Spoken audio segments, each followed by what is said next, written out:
Kung ikaw yung tipo ng taong nakaranas ng betrayal, nakaranas ng pagsubok, nakaranas ng walang matakbuhan, it's time for you na bumalik sa Panginoon. Kasi, according to His Word, He will never leave us nor forsake us. Kung nananampalataya ka sa Panginoon, He will never leave you nor forsake you. Hindi ka niya iiwan, hindi ka niya pababayaan. Imagine this song kung kakantahin niya sa'yo to.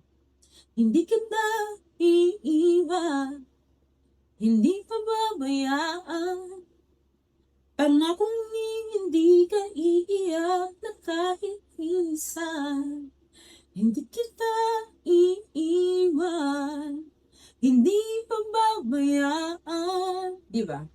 Ganon ang Panginoon. He will never leave us nor forsake us.